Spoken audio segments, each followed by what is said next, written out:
An MD-11 speeds towards a runway in Japan. Yeehaw! Ride 'em, cowboy. Clearly, it was a wild ride on approach. A challenging landing becomes a disaster. There's a crash on 34 left and there's fire. A catastrophe caught on tape. It was security camera video of the crash sequence. But even more shocking, he hits the runway hard enough to bounce. It's not the first time this has happened. The industry thought that the problem had been dealt with. We're missing something here. People were surprised when Narita happened. Investigators need to figure out why this deadly problem has struck again.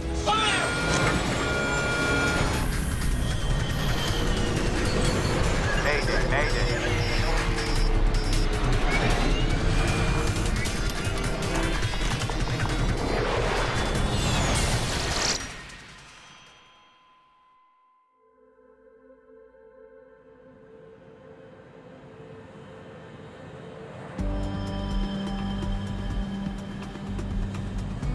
FedEx Flight 14 is on final approach to Newark International Airport.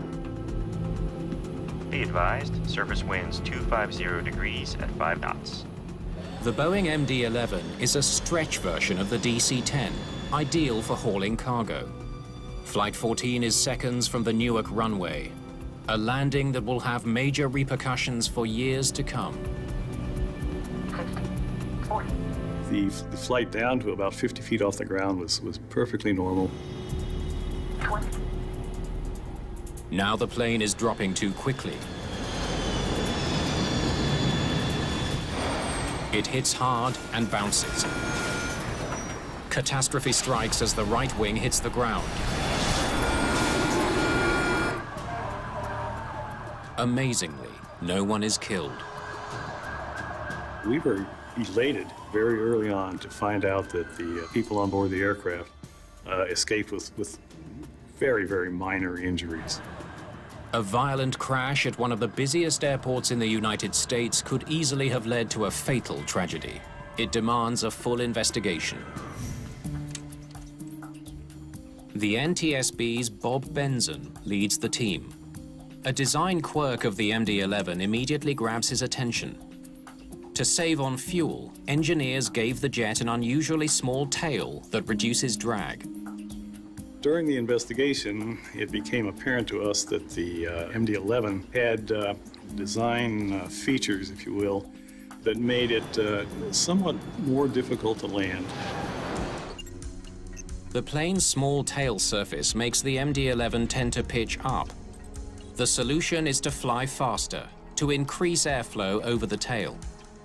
The MD-11 lands faster than any other airliner on Earth. To lift the tail and push the nose down, it needs to come in at more than 175 miles an hour. Only a fighter jet hits the ground faster.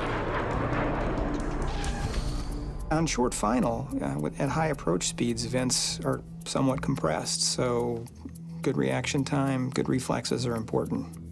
Benson eventually concludes that pilot error is to blame for the fiery crash at Newark.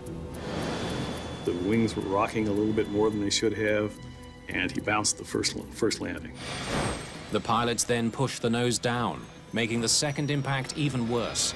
This was a very, very hard touchdown the second time around, destroying the landing gear on that side of the aircraft. So it was a very quick combination of minor errors that kind of snowballed into an accident. In his final report on the crash at Newark, Benson calls for better pilot training. The result? An improved technique for recovering from bounced landings. MD-11 pilots learn how to use their throttles to bring the plane back to the ground gently. Add a little power to maintain a landing attitude, and add a little bit of power, and then just gently let the thing come back down to the runway. The airline industry moves on from the Newark crash, confident that an important lesson has been learned.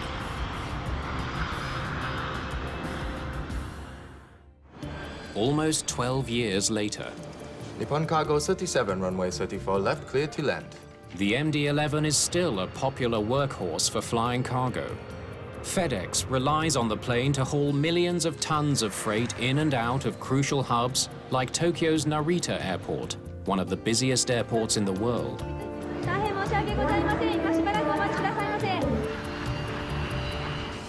Flying cargo went from being kind of on the lower rungs of the aviation professional ladder, if you will, to being at the top because it was dependable, it was good, it paid the same, plus the other benefits of, while there's pressure always to be as efficient as possible, the freight seldom complains itself.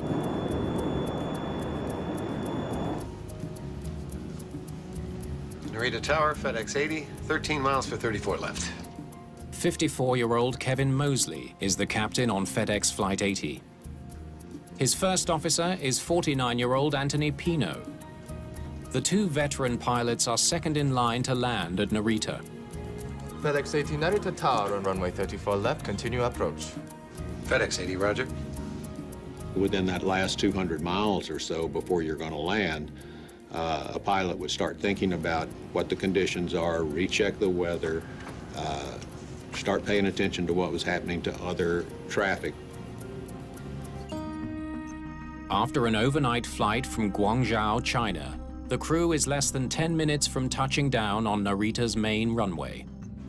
Today, First Officer Pino is flying the plane, while the captain monitors the instruments.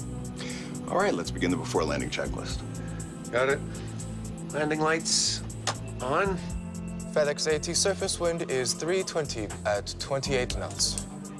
7 minutes from landing, the controller gives the crew an update about the wind conditions on the runway. Okay, copy that. The pilots are in the midst of their approach, a crucial time in any flight. The crew must perform dozens of steps to lose altitude and drop about 400 miles an hour of airspeed before they touch down. It's a very busy time in the cockpit. Pilot's got a zillion things going through his head. His eyeballs are all over the place, making sure that the proposed landing is going fine. On this flight, the pilots have an additional challenge to contend with: powerful winds. Any thoughts on landing speed? Let's add 10 knots. Make it 164 knots. They need to come in faster than usual to combat the gusty conditions. If you have gust, then you have to figure out that it will affect and change the lift characteristics of the airplane as well as the speed of the airplane. Landing gear. Gear down. 4 green. 500. We cleared to land, 34 left. Stable.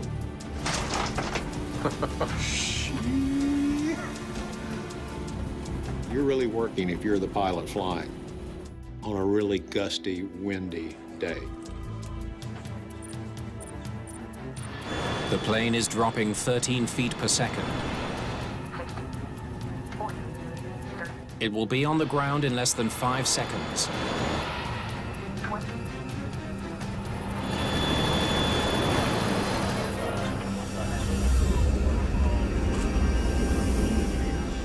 Without warning, the MD-11 is upside down in flames. There's a crash on 34 left and there's fire. Fire crews race to the runway, where a massive blaze has engulfed the cockpit of FedEx Flight 80. It's the biggest air disaster the Tokyo airport has ever seen. Air traffic controllers must now redirect incoming flights away from the burning debris. It takes almost half an hour for firefighters to douse the flames surrounding the cockpit. By the time rescuers get inside, it's too late for the pilots. 2 people are dead, and another MD-11 lies burning at the side of a runway. The first thing I noticed when I arrived at the accident site was that the pieces of the aircraft were scattered across a wide area. This is the first fatal accident in Narita Airport's 31-year history. Masaru Chiba of the Japan Transport Safety Board takes charge of the investigation. When we saw the accident site, more than half the aircraft had been completely burned. So I was at a loss at first to decide where we should start the investigation. The aviation world needs to know why this MD-11 landing went so wrong. Have the lessons from Newark been forgotten? Or is this an entirely new problem?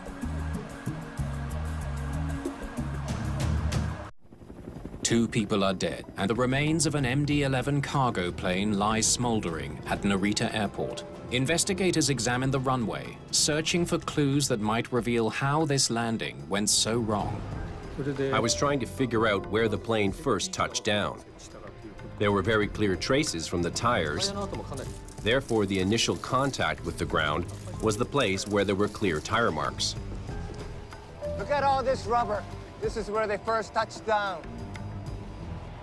The marks reveal where the plane first slammed onto the runway. The second contact was with the nose gear, and we found pieces of the front wheel near the area where it hit. They also show the plane hit the runway more than once. And this is where they finally came down. Extremely hard, by the looks of it. The third area that the plane touched down had a lot of spilled fuel and a big portion of the aircraft's remains. So we concluded that there were 3 contact zones where the aircraft hit the ground. Investigators catch an early break.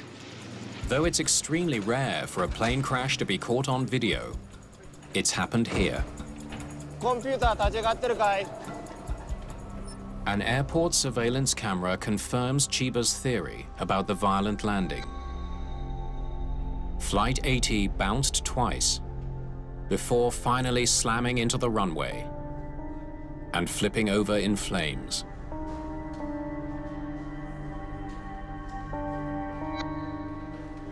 I also saw the pictures from the surveillance cameras. I was convinced that the aircraft hit 3 times. I've never seen such a terrible accident before. The similarities between this accident and the crash of Flight 14 in Newark are very disturbing. Investigators face immediate pressure to figure out exactly who or what is to blame this time. It had been 10 years since the last accident involving an MD-11, and when Narita occurred, it was clear that the problem of these types of MD-11 accidents had not been solved. Investigators interview the tower controllers to learn more about the moments leading up to the crash. They hear that pilots landing ahead of Flight 80 reported very turbulent conditions on approach to the runway. The tower, be advised, we hit some wind shear on final, just below 2,000. The accident happened right after a cold front had passed, so it was very windy. The pilot of the previous flight actually reported they experienced wind shear during their flight. Wind shear is the term pilots use to describe dangerously shifting winds. That's a really rapid change in direction or velocity of wind, and it can really affect the flying characteristics of the airplane. Strong wind shear can push a plane violently up or down, causing it to lose lift. Near a runway, it can be fatal. In 1985, Delta Airlines Flight 191 hit wind shear while landing at Dallas-Fort Worth Airport. 137 people were killed in the crash. After that accident, airports installed Doppler radar, which can detect wind shear on runways and warn pilots when landing might be dangerous. Controllers at Narita were relying on that technology as FedEx Flight 80 came in for its landing. Runway 34 left, wind shear on final. It's gonna be a bumpy one. All over it. The controller tells investigators he warned the FedEx crew to be on guard for wind shear. What investigators need now is more detailed wind analysis from sensors around the airport, but collecting the data will take some time. They'll have to wait to find out just how dangerous the wind conditions were during Flight 80's fatal landing.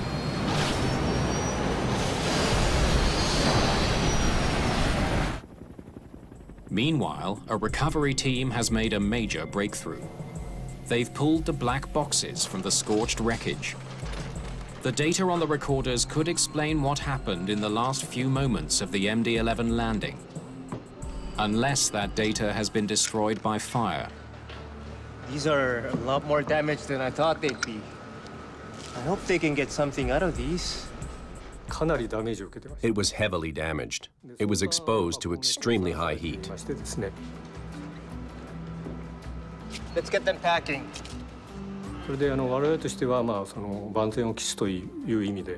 We wanted to be absolutely sure we would get the data. So we assigned an investigator to take the recorders to the United States.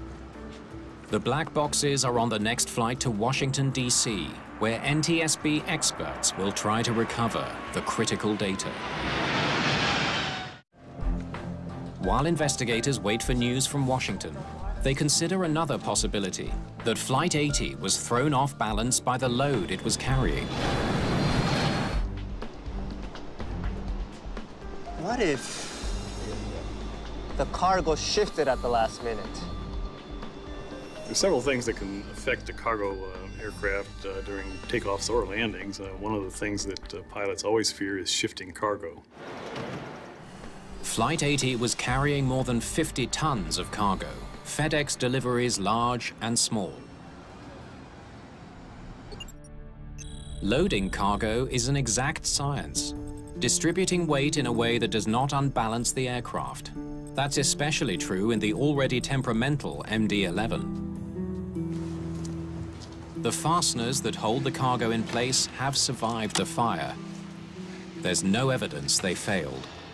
They look fine. Let's check out the others.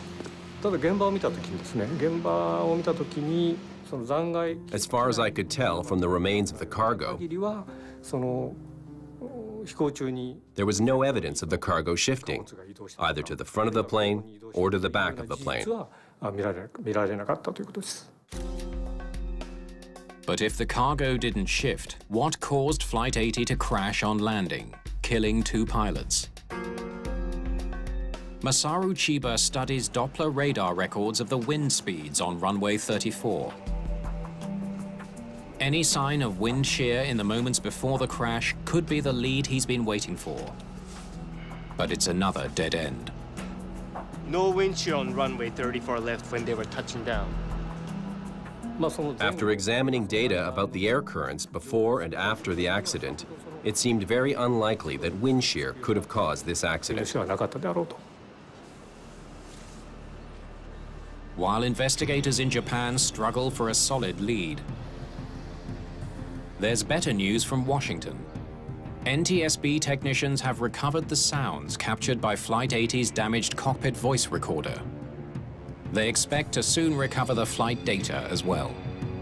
Flight recorders are very robust instruments. They're designed to withstand an incredible amount of G-force and or heat. Ah, Mr. Misenchuk. Welcome aboard. Nice to meet you. My name is Masaru Chiba. Because the plane is American-made, Paul Misenchik of the National Transportation Safety Board joins the team in Japan. We had the expertise that could contribute to the Japanese investigation as far as procedures, what type of regulations the crew was flying under, and we could do an awful lot of the follow-up investigative activities here in the United States, which is what we did.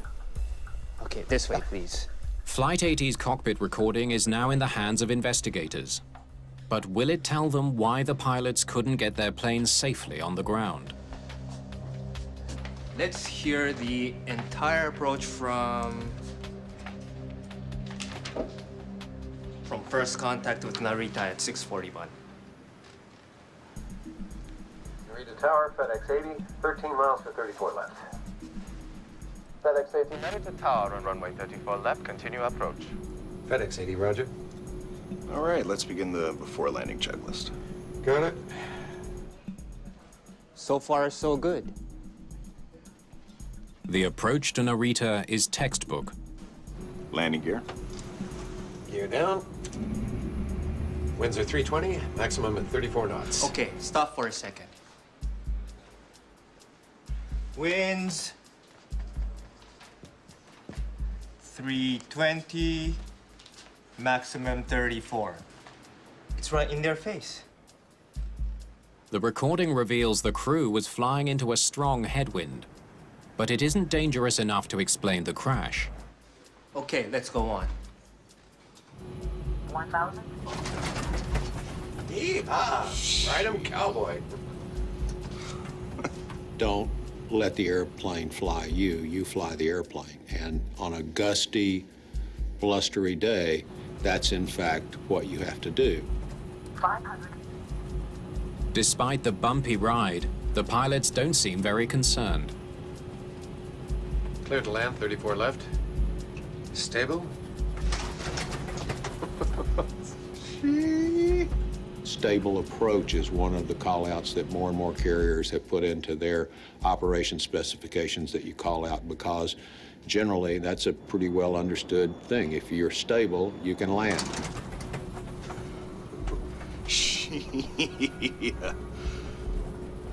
1 minute from the runway, and they're joking. Seems like there's nothing wrong. From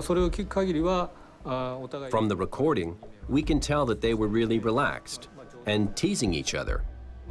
I think what happened was that the air currents were so rough that it felt like they were in a rodeo, riding an untamed horse like cowboys. Then, an automated voice from the altimeter gives investigators an important clue. 50, 40, 30, 20, 10.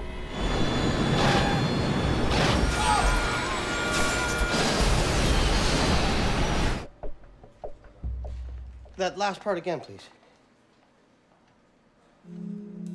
50, 40, 30, 20, 10. It should slow down. 50, 40, 30, 20, 10. And a pilot, in making an approach, he can judge his rate of descent by the cadence of those call-outs. Like normally, you'll have 100 feet, 50, 30, and as you get down to 10 feet, they'll even slow down a little bit more. 20, 10. If it's calling them very quickly, you're sinking too rapidly. The recording tells investigators the plane's descent didn't slow down when it should have, but instead continued dropping at a rapid rate. It explains the hard landing, but not the crash.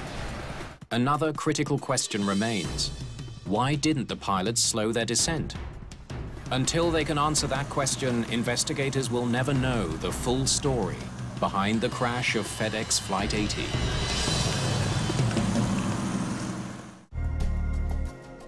While they prepare the FedEx 80 flight data for analysis, investigators in Tokyo follow a new lead. Let's see what these can tell us. A second security camera captured a series of photographs during the deadly touchdown. The camera was set to record 4 images per second. With luck, one of them might reveal why the landing went so wrong. When we looked at the photographs, we could tell very clearly how the aircraft came into the runway. The surveillance photos were more helpful and accurate than interviewing hundreds of witnesses. 30 feet off the ground. Looks like he's straight and level. Stable. Stable. 20 feet. And still stable.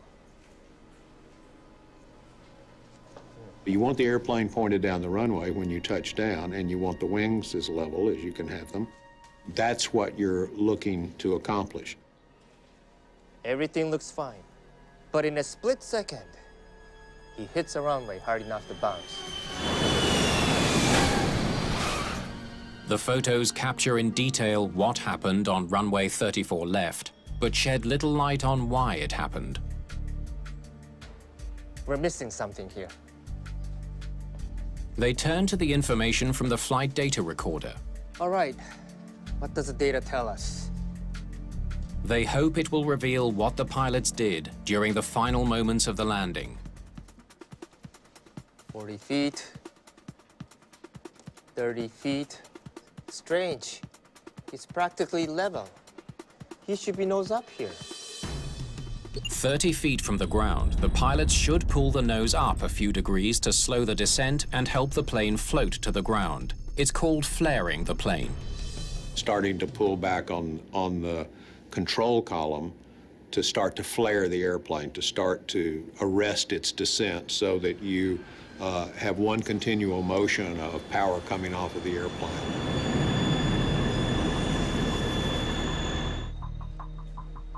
"25 feet from the ground, the pilot still hadn't done that.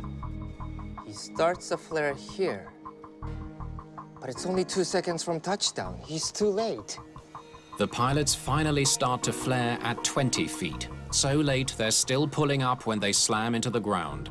That explains why they were dropping so fast. A properly timed flare helps ensure a smooth landing. By delaying the flare, the pilots were descending much more quickly than they should have been. 約20フィートでフレアが開始されているということです。 They began the flare at 20 feet. 最初のホップ That's when things started going と wrong. いうことです。 2 seconds from touchdown, he's already behind the game. Let's see how he got there. So it was a high sink rate, and we were wondering why a pilot would allow that to happen. 1,000. In search of an answer, investigators scrutinize an earlier part of the flight, the last 1,000 feet of the landing. Gee. This is where things start to get hairy. Right up, left down, right up, left up. Yeehaw. Ride 'em cowboys. They were working hard to adjust for the changing headwinds and rising and sinking of the airplane with the turbulence that was associated with that. Stable.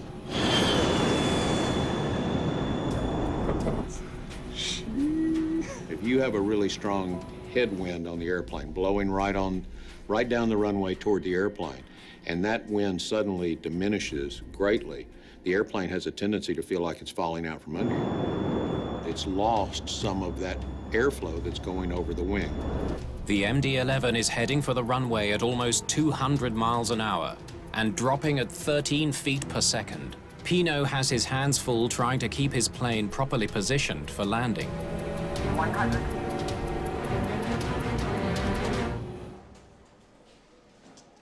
Just when they need power, the engines go to idle.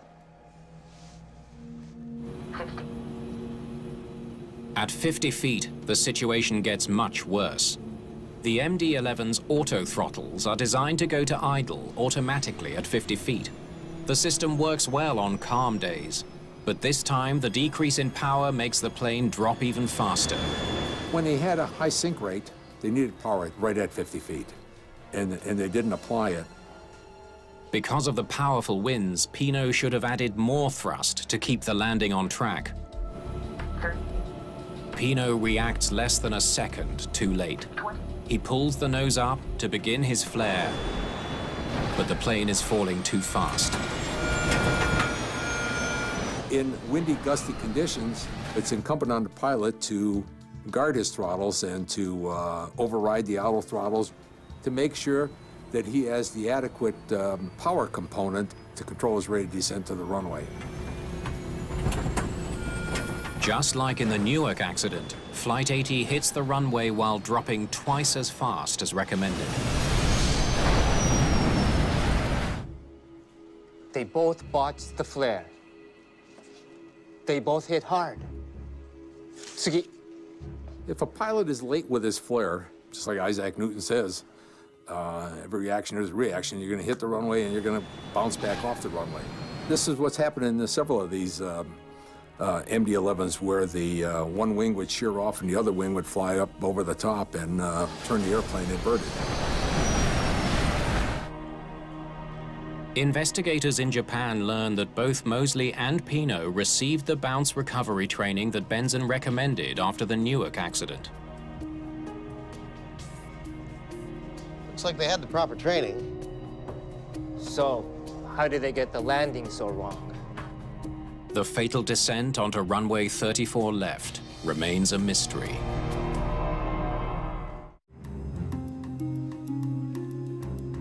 Investigators dig into the background of the two pilots who died on FedEx Flight 80.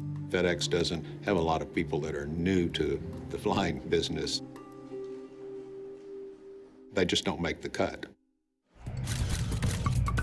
Before working for FedEx, Captain Mosley flew F-4s for the US Marines. Only the best pilots are even considered for the job. As a civilian pilot, he had flown more than 8,000 hours. But Captain Mosley had only recently returned to flying. Sick leave. After an extended sick leave for a bad back. First Officer Pino was hardly a rookie. Anthony Pino was a veteran of the First Gulf War. He served with the US Air Force for 23 years, flying C-5 transports, one of the largest planes ever built. Nobody had anything bad to say about either of these pilots. They trained well. They never failed a proficiency check. But investigators do find one significant detail in First Officer Pino's record. He had to be recertified to land MD-11s on a simulator just 6 weeks before. Lots of hours. Not so many landings. We found out that he had, within the previous 6 months, very few actual landings. Lack of experience in landing has led to tragedy in the past. Just a month earlier, a Turkish Airlines 737 was on approach to Amsterdam's Schiphol Airport. The pilot flying was an inexperienced trainee. He failed to recognize a critical change in throttle settings brought on by a malfunctioning altimeter. The plane lost power and slammed into the ground, killing 9 of the 135 people aboard.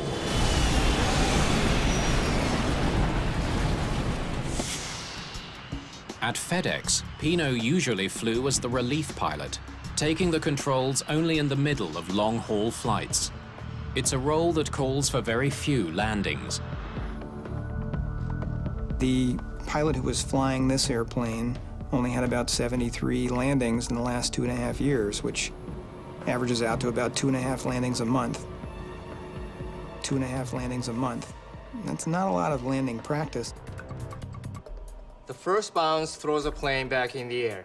He gets 10 feet off the ground and brings his nose down. He hits the ground for the second time here.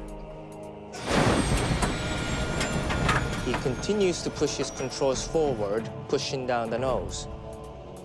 He's making things worse here. Second bounce sends them 16 feet back in the air. And the third touchdown is lethal. Fire!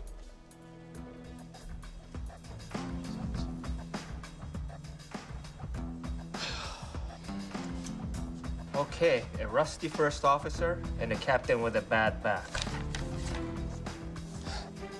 There must be more to it than that. Go ahead. Investigators return to the cockpit voice recording and listen for other factors that might have come into play. Oh, it'd be good to get some real sleep. They hear a critical clue, a remark made 45 minutes before the catastrophic landing. I am exhausted. Oh, yeah. Gonna sleep like a baby. Just keep an eye on me, would you? If I suddenly get really quiet, say something. Especially if we're close to flare. It was clear from listening to the crew that they were tired during the approach. So they were tired after flying all night long. Let's find out just how tired they were. Research has shown that fatigue can decrease performance in ways similar to alcohol intoxication.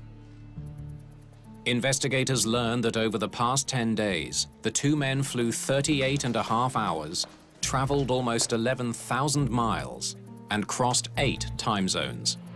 Their week starts in Anchorage, a flight to Narita, then from Tokyo to Guangzhou, China, to Malaysia, then to the Philippines, back to Guangzhou, and the final leg, an overnight flight back to Narita. Because you've long-haul flown and now you're arriving somewhere at 8 o'clock in the morning and it feels like 8 o'clock at night to your body. So, how much sleeping did they do between flights? We can usually build a timeline that gives us a better idea of how much sleep the pilot might have been able to obtain and what their schedule was like. Investigators learn what they can about the two pilots' activities in the days leading to the crash. They study their computer records, contact friends and family, and interview hotel employees about their comings and goings. The most important things that we want to know are when were the pilots awake, when were they working, when were they sleeping, and kind of what other general kinds of activities were they engaged in. They even go through receipts and keycard information to help paint a detailed picture of when the pilots were most likely sleeping. Bramble discovers that in the past 24 hours, Captain Mosley had no more than 4 hours and 38 minutes of straight sleep. First Officer Pino likely had even less, just 3 hours and 17 minutes. Well, you'd like to see pilots receiving about 8 hours of sleep in a consolidated fashion per night. That would allow them to be fully rested and perform optimally. Neither one got close to 8 hours straight. According to regulations, there was enough rest time built into their schedule. But airlines can't dictate how pilots use that time or force their pilots to sleep. Oh, it'll be good to get some real sleep. I am exhausted. Oh, yeah. Gonna sleep like a baby. These people were not hitting on all cylinders. Yeehaw! Ride 'em, cowboy. Their reaction times were a little slower. Oh, yeah. You'd expect to see lapses in performance and delays in response. Yeah. It's a mental fatigue that sits in that, and that's the insidious part. You know much faster when your body's tired than you do when your mind is tired. 60, 40, 30. The difference between the time when Pino should have flared and when he actually did is minuscule. He was 0.7 seconds late. That fraction of a second cost two men their lives. Increased reaction time is a kind of performance deficit that is associated with fatigue. So that could explain the pilot's delayed flare. But bounced landings are common in commercial aviation and rarely cause a crash. In fact, the FedEx plane bounced during 2 of its previous 60 landings. Bouncing an aircraft is something that often happens.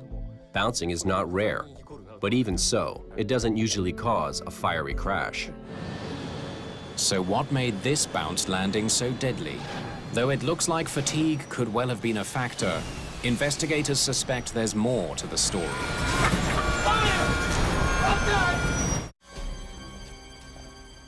Can you run them all together now? The investigative team combines the sequence of stills captured on the runway to create a revealing portrait of Flight 80's deadly landing. It leads Masaru Chiba to a stark realization about the FedEx pilots. Looks like they ignored what they were taught about bounce recovery.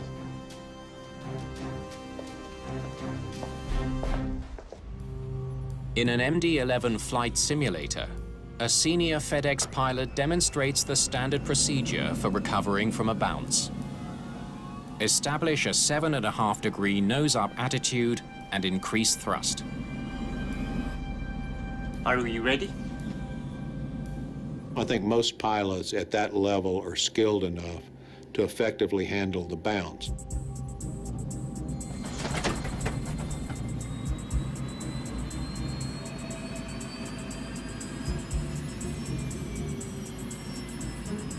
So, if it's that easy, why did they do the opposite? Flight data shows Pino did the opposite of what he was trained to do. Instead of lifting the nose up after the first bounce, he pushed his column forward, driving the nose of his plane into the ground. That mistake bounced the plane again, 16 feet into the air. And that was one of the things that we really tried to wrap our minds around, was what would cause a pilot who had bounced to push the nose over back down toward the runway. 12 seconds later, the plane is upside down and in flames. Well done! The MD-11 is a stretch version of the DC-10. Investigators wonder if the extra length could have been a factor in the crash. I wonder what the pilots could see from that cockpit. Investigators ask Boeing to create a simulation of what the pilots would have seen from the cockpit. Here's where they flare. They go back in the air right here. As the main landing gear bounces upward, the plane pivots, so the nose doesn't actually go up at all. For the pilots in the cockpit, it's a visual deception. They had no idea they had bounced. Here's where they see the runway again. But it's too late. You've got a longer amount of airplane in front of the wheel, so you can get a false sense of where you are in relationship to the ground, because these jet aircraft land with the nose up. The discovery helps explain why Pino pushed his column forward. He likely believed his main landing gear was on the ground. You want to get that nose down as quickly as you can, because you want that airplane firmly planted on the ground. This approach went very quickly from what was a challenging but relatively normal approach to a disastrous situation in a very short span of time. There's really not one golden nugget that said, aha, this is what caused the accident. In most cases, it's a cumulative effect of a number of factors. Investigators now believe that a pilot suffering from fatigue and battling strong winds flared his plane a split second too late, bringing it to the runway too fast. The stretch design of the MD-11 prevented the pilot from realizing he'd bounced the landing, leading him to the fatal mistake of pushing down the nose. This accident began with a very small error. The response to that led to another error, and the response to that worsened the situation. It was a snowball effect. The situation got worse and worse. In the wake of the accident, investigators make several key recommendations to prevent a similar catastrophe. They suggest that manufacturers install a light in the MD-11 cockpit to tell pilots if their wheels are on the ground. We learned that in long aircraft, it's very hard to know whether the plane is bouncing or not. So they installed a system to let the pilots know if the plane has bounced. They also recommend that pilots be ready to override their autothrottles to maintain speed throughout the approach. And if the throttles aren't doing what you want them to do, or you want them to do something else, your hand is right there to apply whatever power you need. Most importantly, they recommend that pilots be trained to go around every time they bounce a landing. We've moved more and more toward a mindset of, look, let's go around and come back and do it another time. Let's don't take the chance. It is nonetheless tragic that it took the loss of an aircraft, and more importantly, the loss of a crew, to arrive at that kind of conclusion.